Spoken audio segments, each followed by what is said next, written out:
I knew things were about to go sideways the moment a medieval turret got airlifted into Maplewood Estates. That's not a metaphor.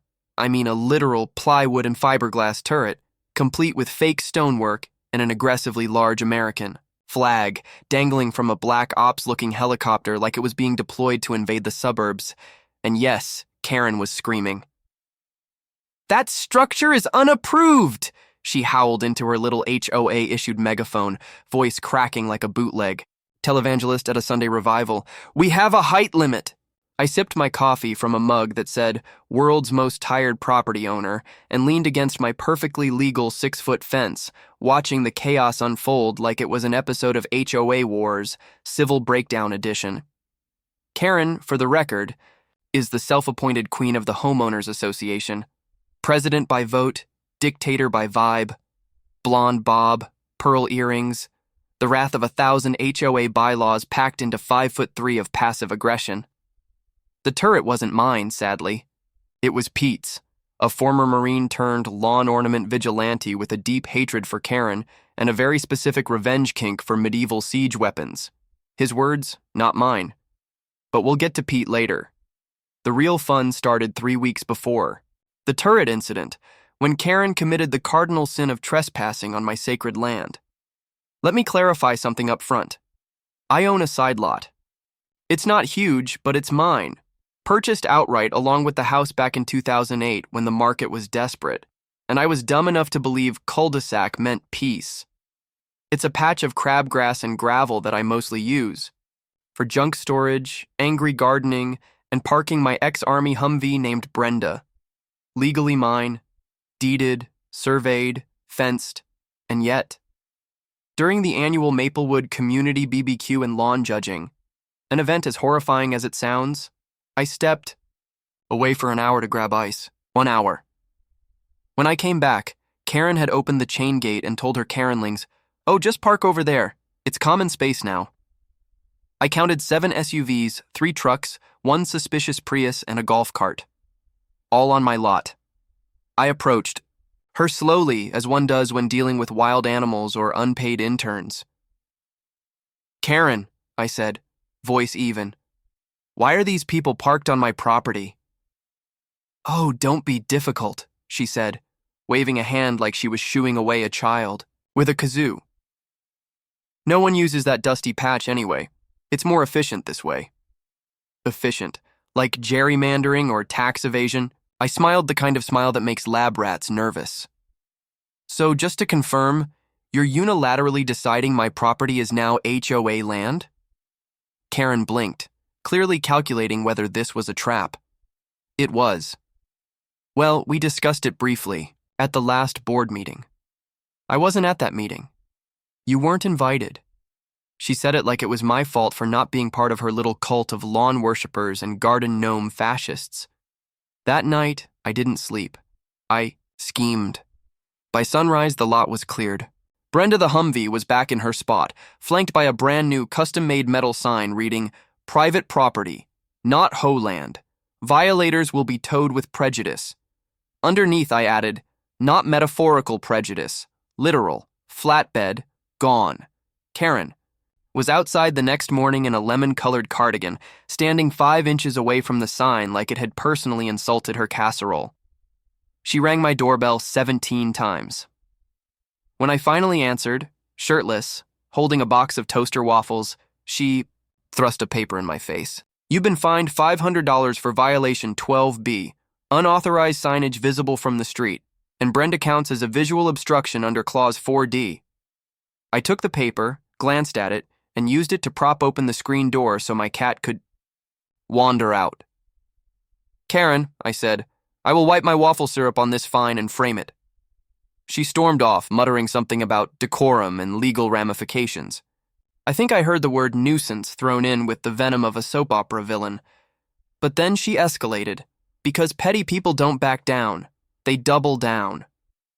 3 days later, I got a certified letter accusing me of illegally modifying community land and demanding I remove all barriers from the lot. She called it unauthorized fencing. The fence had been there for 10 years. I responded by hiring Titan Towing, the most aggressively thorough company in 3 counties. These guys tow tractors for fun. We posted new signs, took photos, filed paperwork. The whole works. Then I waited. And wouldn't you know it? That weekend, Karen threw a baby shower for her niece, and 20 pastel-colored vehicles ended up crammed into my lot like clowns in a circus car. I gave it 1 hour, enough time for gift opening and at least one Pinterest-themed meltdown. Then I made the call. Tow. Every single one. By sunset, the street was filled with shrieking bridesmaids, Karen sobbing into her phone, and one particularly angry man in boat shoes threatening to sue me with something called emotional parking distress. Titan. Towing rolled out like Avengers with winches. It was beautiful, glorious, like watching karma in high-def slow motion. Karen stood on my lawn, mascara smeared like war paint, screeching something about how I was abusing a loophole in HOA jurisdiction. I sipped a beer. You declared my land public. Now the public's paying tow fees. Feels pretty efficient, don't you think? And that, dear reader, was the opening salvo in what would later be known, on TikTok, Reddit, and one particularly hostile Facebook group, as the Towpocalypse. It started with a turret, but trust me, it got so much worse. By sunset, the street was filled with shrieking bridesmaids, Karen sobbing into her phone, and one particularly angry man in boat shoes threatening to sue me with something called emotional parking distress. Titan towing rolled out like Avengers with winches. It was beautiful, glorious, like watching karma in high-def slow motion. Karen stood on my lawn, mascara smeared like war paint, screeching something about how I was abusing a loophole in HOA jurisdiction. I sipped a beer. You declared my land public. Now the public's paying tow fees. Feels pretty efficient, don't you think? And that, dear reader, was the opening salvo in what would later be known, on TikTok, Reddit, and one particularly hostile Facebook group, as the Towpocalypse. It started with a turret, but trust me, it got so much worse. It started with a mailbox. Not mine, though Karen did once file a complaint about my mailbox being emotionally aggressive because it's shaped like a mini brick fortress with the words "Return to Sender." Karen stenciled across the front in tasteful matte black. No, this time it was Old Man Jennings. 86 years old, Navy vet, smelled like bourbon and Bengay. A walking contradiction of patriotism and complete HOA apathy. His mailbox had leaned a little after a thunderstorm. Just leaned, not broken, not fallen, just a jaunty tilt. Karen fined him $75 and cited loss of uniform street appearance. The next morning, the mailbox was upright again, except now it was painted with a giant middle finger on one side and the words, "Come and find me," on the other. Legend. And Karen? Oh, she lost her damn mind. Filed 5 more infractions. Called an emergency HOA board meeting, which I was definitely not invited to, but still attended, uninvited, carrying a lawn chair, a 6-pack of hard seltzer, and a t-shirt that said, "You don't own me, Karen," literally. The moment I walked in, the air dropped 5 degrees. You'd think I kicked in the door with a flamethrower and a copy of the U.S. Constitution. Karen stood at the head of the room like she was delivering a war speech, arms folded tight, eyes flaring behind her bifocals. "We are under siege," she said. I coughed. From common sense? A few people laughed. Karen did not. Let me pause and introduce the rest of this clown car HOA circus. Pete, the turret guy, reformed biker, current single dad, deeply committed to replacing every HOA-approved lawn ornament with either tactical gear or plastic flamingos dressed like soldiers. He refers to Karen as General Nuisance. Grandma Ruth, sweet on the outside, statistical assassin on the inside. Bakes pies for every meeting, but has also compiled the world's most organized binder titled Karen's Violations, Volume 16. She once fined Karen for using an unapproved paint shade on her front door and cited the page, number in the HOA rulebook from memory. The lurker, Gen Z cryptid from the cul-de-sac, never speaks, never smiles, never blinks. Just records everything on their phone and uploads it to TikTok under the handle I Ho Horrors. They're the reason I Castle Karen trended after Pete's turret went viral. Janet and Mark, bored retired couple who argue for sport and constantly flip sides in every HOA vote just to mess with Karen's unanimous board. And then there's me, your narrator, the reluctant ringleader of this HOA fever dream. After Karen's failed unity speech, things escalated faster than a YouTube apology video. She fined Pete for unauthorized architectural enhancements, read the turret. Grandma Ruth for non-regulation signage, it was a scarecrow holding a pie, and me again, for vandalism of communal parking zones, aka my own lot. That was the day I officially launched Operation Petty Vengeance. Step 1. I installed 25 legal private property tow zone signs across the entire lot. Reflective, city-approved, drilled into concrete. Looked like a DMV through. Step 2, I hired Reggie. Reggie is 6'4", bald, built like a linebacker, and legally identifies as a parking lot bouncer. His only job? Sit in a folding chair, sip iced tea, and stare at anyone who even glances at the lot too long. Karen called him intimidating. Reggie responded with, "I'm just vibing." Step 3. Titan Towing got me a loyalty discount. By the weekend, I had my first catch, a lime green Jeep with Bride Tribe decals parked directly under a sign that said, "No parking." Even if you're celebrating love. The irony? Karen's niece again. Second bridal event, same result. Tow trucks arrived like Batman at dusk. Screech, hook, gone. Then came the gossip. Karen claimed I was weaponizing capitalism. Pete told everyone Karen stole HOA funds to buy a hot tub, unconfirmed but juicy. Grandma Ruth quietly passed out mini copies of the HOA handbook with highlighted sections titled Karen's Lies. The lurker dropped a cinematic masterpiece on TikTok. Day 12, Karen v. Property Rights, Towgate continues. Soundtrack, Ride of the Valkyries. Views, 700,000 and climbing. Comments, this is better than Netflix. I aspire to be this petty. I'd die for Grandma Ruth, Karen finally snapped. That Sunday, I woke up to find all 25 of my signs gone, ripped out, screws still scattered in the gravel.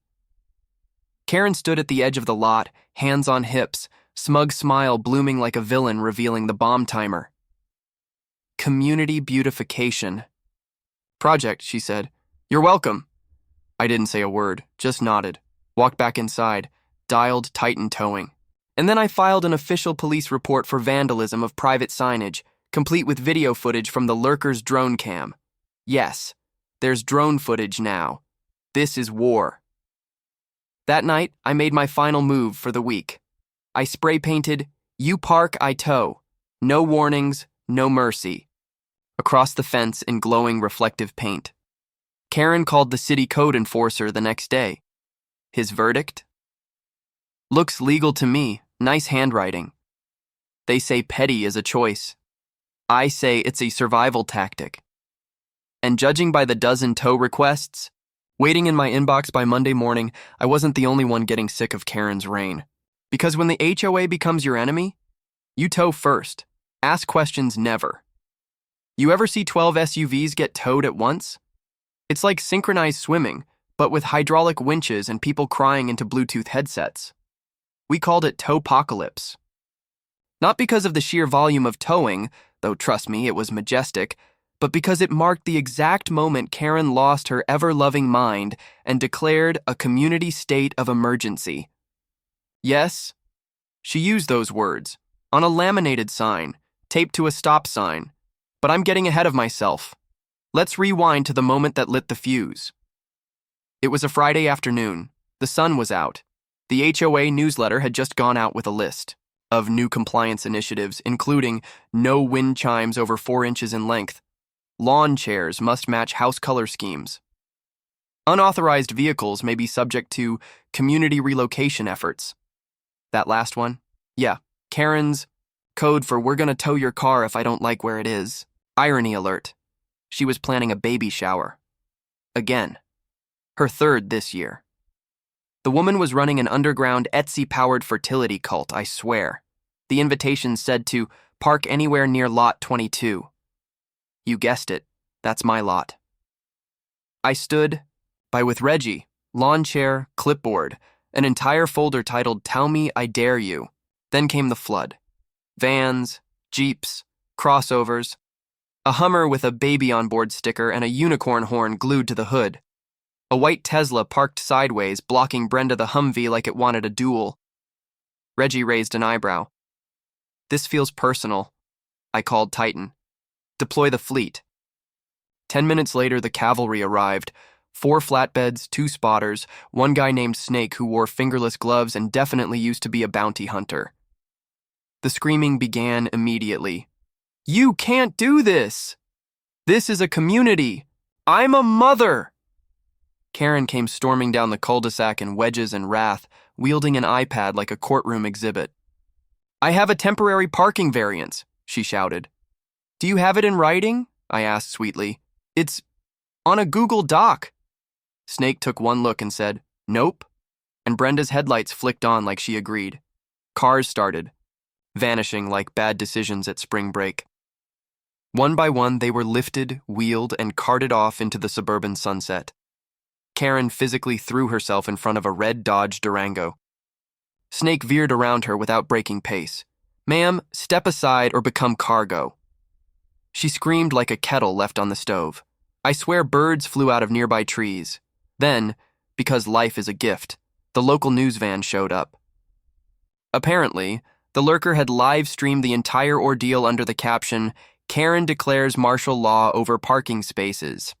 Within 15 minutes, we had Channel 9 on site interviewing Pete, who gave them a full tour of the turret and explained his castle doctrine of law enforcement. Grandma Ruth handed the anchor a pie and a 17-page PDF titled, Why Karen Must Be Stopped. Karen tried to give a counter-interview but tripped on her own protest sign, which read, No towing without approval from the Crown. Unclear if that was metaphorical or literal. I was in the background sipping lemonade and playing another One Bites the Dust on a Bluetooth speaker. By 5 p.m., the entire neighborhood was out on their lawns, popcorn in hand, watching like it was a 4th of July parade, but with more petty vengeance and less patriotism. Tow trucks lined the street. Karen was red-faced and hoarse, yelling into a megaphone no one had batteries for. Channel 9 cut back to the studio with a quote from Reggie. Don't park dumb. You won't get towed. It became a meme. Then came the declaration. At 6:13 p.m., Karen taped laminated flyers to every streetlight in the neighborhood. In Comic Sans neon green background, it read, State of Community Emergency. Effective immediately, towing suspended, property line disputes, frozen authority centralized. To HOA President, signed Karen D. Merriweather, HOA President, Defender of Maplewood. I laughed so hard I got hiccups. Reggie read it and said, This woman thinks she's Frodo Baggins with a parking permit. The next morning, code enforcement showed up. Apparently someone, hi Grandma Ruth, had submitted footage of Karen's baby shower event, complete with illegal signage, public disturbances, and an unlicensed hot tub hooked up to a garden hose. The inspector looked like a man who hadn't been paid enough to deal with HOA drama. Sunglasses, clipboard, zero patience. Karen tried to sweet talk. Him. He gave her 4 citations and told her the community state of emergency had as much legal standing as a toddler's lemonade stand zoning permit. That night, the HOA board called a vote to review Karen's authority. For the first time in Maplewood history, Karen lost. 7-1. The only yes vote came from Janet, who immediately claimed she misunderstood the ballot and changed her mind mid-sentence. Karen stood, jaw clenched, eyes wide, and whispered, This isn't over. Grandma Ruth sipped chamomile tea and replied, No, dear, it's just starting. That's when we knew. We weren't just dealing with a rule-obsessed suburban tyrant. We were facing a woman unhinged enough to launch a counteroffensive, to weaponize bureaucracy, to create chaos in the name of decorative mailbox compliance. But so were we, and we had memes, tow trucks, and receipts. They say revenge is a dish best served cold. Karen? She microwaved that dish, wrapped it in caution, tape, and left it smoldering on every neighbor's porch with a handwritten note that said, "You did this." Let's start with the mail, not email, not HOA updates. I'm talking full-on anonymous, passive-aggressive letters, printed in fancy calligraphy fonts and sealed with a sticker that said, "From a concerned resident." Spoiler. It was Karen. Everyone knew. Only Karen used that much lavender perfume and words like heresy in reference to patio furniture. The letters accused Pete of housing an illegal armory disguised as lawn decor, Grandma Ruth of operating a black market baked goods ring, me of running a private militia via a towing front, which honestly was flattering. The lurker compiled all the letters into a digital slideshow set to ominous church choir music. They titled it Maplewood Descent into Madness. View count, 1.3 million. Comments included, Karen is the final boss of suburbia. This HOA drama needs an Emmy. Release the grandma's pie recipe already. Karen escalated. She had cameras installed, not just ring doorbells. I mean spy cams, hidden in bushes, nestled in bird feeders, disguised as novelty gnomes. One was literally inside a hollowed-out ceramic cat statue holding a sign that said, "Bless this mess." We caught one because it meowed when Pete's dog peed on it. Pete. Why does your cat sound like it's buffering a YouTube ad? Me. Karen's watching us. That's not a cat. That's surveillance Garfield. We confirmed at least 7 spy cams, all connected to a sketchy-looking Wi-Fi network called HOA Justice Hub. So what did we do? We dressed Reggie up in increasingly unhinged outfits, pirate, Elvis, inflatable T-Rex, and had him stroll through the neighborhood every morning holding random signs like, "This isn't even my final form," or Karen. Ate my parking pass. Karen was not amused. Then came the great HOA court summons. Karen, attempting to go full Judge Judy, scheduled formal hearings in her living room, complete with folding chairs, a gavel, plastic, and a HOA judiciary. Chair sash she made herself on Etsy. She tried to charge me with improper signage hysteria, excessive use of tow services, willful mockery of HOA authority, X3 counts. My defense? I walked in, slammed down a copy of Ohio Revised Code Section 45136, which states, I had every legal right to tow from my own property. Reggie. That's the Constitution now. Karen tried to rebut me using a PowerPoint with the title, Why I'm Technically in Charge of Everything. Slide 1, a stock photo of a gavel. Slide 2, a blurry picture of a crown. Slide 3, an inspirational quote about leadership attributed to my inner voice. The HOA board dismissed the charges unanimously and immediately passed a motion to limit Karen's authority to mailbox spacing and squirrel complaints only. Her face looked like she'd just been uninvited from her own birthday. But did Karen stop there? Ha. No. She went full scorched earth. She installed speed bumps in the parking lot without a permit, claimed they were safety infrastructure. They were literally just bags of mulch duct taped together. She started a newsletter titled The HOA Truth Report, full of red font rants, bizarre accusations, and at least 3 unhinged conspiracy theories about a secret anti-Karen alliance led by a rogue grandmother.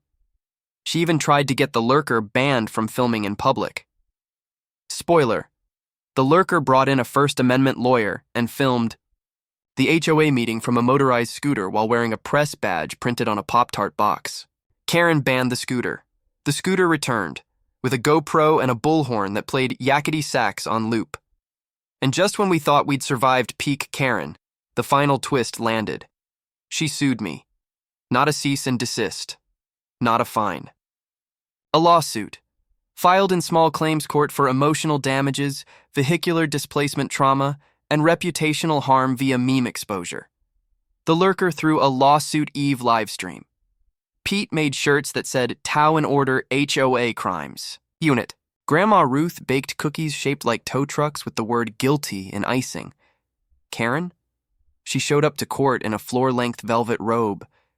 The judge took one look at the stack of viral memes, HOA footage, and my signed city permits and said, dismissed. Also, is there really a turret involved? Karen stormed out mid-hearing.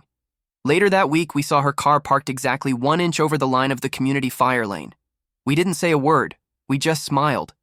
Because poetic justice doesn't always need a tow truck. Sometimes it just needs time. The HOA meeting started with a sign-up sheet. It was just a piece of printer paper, but it might as well have been the Magna Carta for all the drama that followed. People were talking in hushed tones in the parking lot, strategizing like they were going to war. And in a way, they were. But instead of tanks, we had folding chairs, and instead of guns, we had HOA fines and passive-aggressive newsletters. It was the meeting of the century. Inside the community center, things were already going off the rails before anyone even sat down. Karen had set up a presidential podium. I half expected her to pull out a red button and announce some kind of emergency powers, like the plot to every bad political thriller. Pete was wearing a t-shirt that said, "I'm just here to tackle Karen," and Grandma Ruth, who was only supposed to provide pies, handed out homemade flyers titled, "The Fall of Karen, a Suburban Saga." The lurker was live streaming, of course. 1,000 people were watching, and I was starting to get the feeling this was less about the HOA and more about the spectacle. The first thing that happened? Karen called the meeting to order and immediately began reading off a State of the Community address, which mostly consisted of her announcing that she was still the leader of the HOA, despite undue persecution from residents who wanted to live in chaos. The room was silent. We were all too busy laughing internally to even pretend to listen. Then came the complaints. "Pete's turret is a hazard to the children," one neighbor said. "My kids are traumatized by the fact that it could shoot confetti, but mostly because it looks like it could shoot bullets. My dog refuses to go outside anymore," another neighbor added, pointing to the 15-foot inflatable T-Rex Pete had put up as a countermeasure. Pete responded, "That's because your dog is a coward." And then came the coup. Janet, who had flip-flopped more than a wet flip-flop at every meeting, stood up with the subtlety of a sledgehammer. "I propose a motion to remove Karen from her position as HOA president. The last year has been nothing but chaos, incompetence, and one too many unapproved hot tubs." Karen's eyes grew wide. The room went dead silent. You could feel the tension in the air. And then, in true suburban fashion, the verbal assault began. "No, you can't do this. I'm the HOA president." "You've been the HOA president since last week when you threw out the real election results," shouted Grandma Ruth. "You gave yourself more power than the mayor," someone else yelled. "And where's the hot tub, Karen?" Karen stood there, like a deer in headlights as the rest of the room voted. Reggie walked up with a clipboard. Pete snatched it from him and made an exaggerated show of tallying the votes. "Sorry, Karen," Pete said. "Looks like you've been impeached." A cheer went up.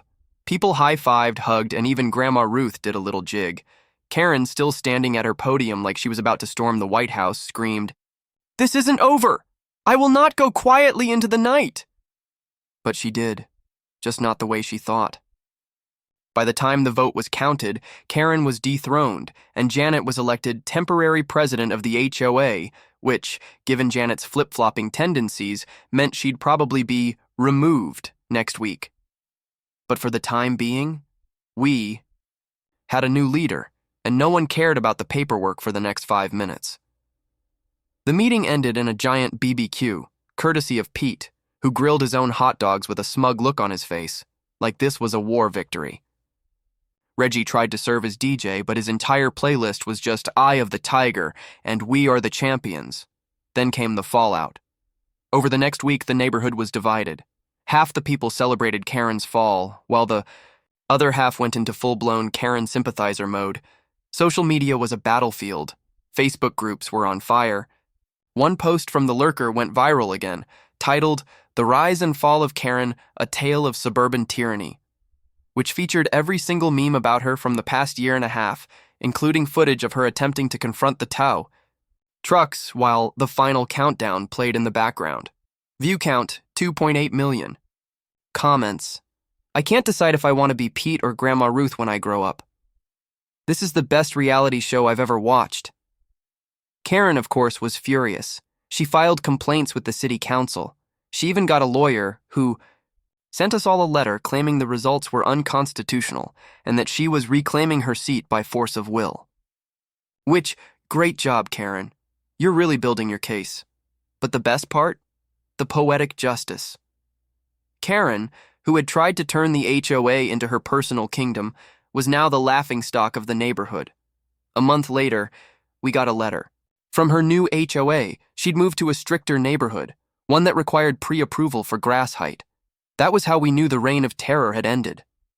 Because Karen couldn't handle a lawn with too many dandelions. You know how they say that some people never learn? Karen was the exception. She learned, the hard way, in the form of one final glorious tow. It had been a few months since she'd left Maplewood, fleeing to a strictly regimented HOA in a neighborhood with rules so tight even the clouds were required to submit parking permits. But Karen? She wasn't one to let go. No. Her ego couldn't handle the shame of being dethroned. And so she launched her final and most brilliant plot, the revenge of the HOA queen. It started innocently enough, an Instagram story.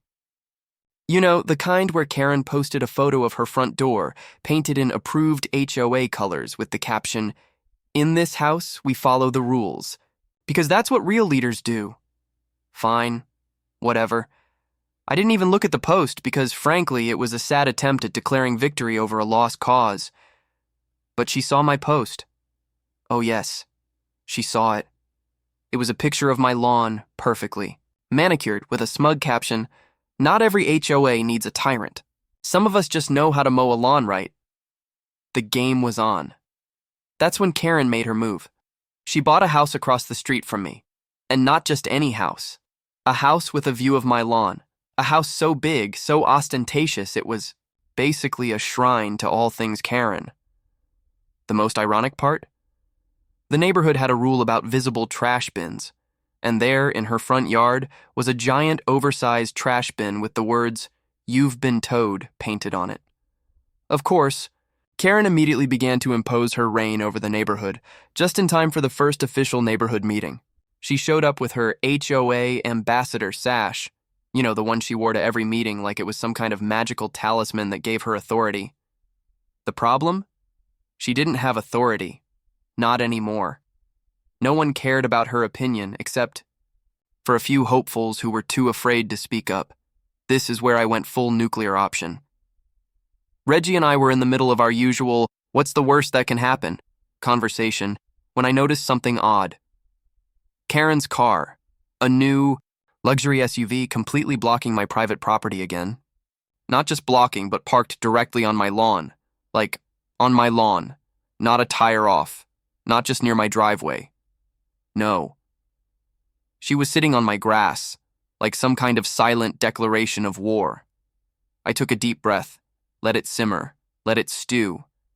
And then I did something I never thought I'd do in my wildest revenge fantasies. I called the tow company. That night, I sat on my porch with Reggie, watching the lights flicker on in Karen's house, her silhouette in the window no doubt twirling in front of a full-length mirror, imagining she was the ruler of all she surveyed. At 2 a.m., the sound of hydraulic lifts echoed down the street. "Is it time?" Reggie whispered, as if we were about to witness a heist. I nodded slowly, savoring the moment. Out came the tow truck, lights flashing like an ominous midnight parade. The driver, who had been on call for me, knew the drill. The truck rolled up to Karen's vehicle, winch arms ready. It was like watching the slow motion of a predator locking in on its prey. And when those tires left the ground, poetry. Karen had no idea what was coming. The next morning, she opened her door to nothing. No luxury SUV, no key fob in her hand. Nothing. The only thing left was a neatly printed tow notice on her doorstep. It wasn't just any old tow notice. It was signed. With a flourish because this was personal. She called me, of course, screaming into the phone like an air raid siren. "You can't do this. This is harassment. You've crossed the line." I barely contained my amusement as I said, "Oh, Karen, you really shouldn't park on someone else's property." The fallout? Delicious. The entire neighborhood was talking about it. Some residents even showed up with popcorn to watch Karen's emotional breakdown as she paced in her driveway, doing the mental math of who could be behind her most brilliant parking scheme getting ruined. I'll be honest, there's nothing quite as sweet as seeing the person who once terrorized a neighborhood get reduced to an online spectacle. Karen became a meme, a viral sensation. The community finally started rallying around the idea that maybe, just maybe, we didn't need an HOA president like Karen. By the end of the week, Karen posted another Instagram story. It was a shot of her new house, her driveway completely empty except for her pristine luxury car. I'm free, no more rules, no more chains. Yeah, Karen, you're free. Free to park wherever you please, but also free to be that person. The one who leaves passive-aggressive notes and posts that no one reads anymore. The one who thinks they're right until the world finally catches up. And that was it. Karen moved on. Or at least, she tried to. The last we heard, she joined a new, even stricter HOA and quickly found out her next neighborhood didn't even allow wind chimes. Poetic justice, right? And me? Well, I still have my lawn, my turret is still standing, and I'm still towing any car that parks on my property. Because in this neighborhood, we might have rules, but we also know how to break them. Just a little bit, for the right reasons. The end? Nah, this was just the beginning.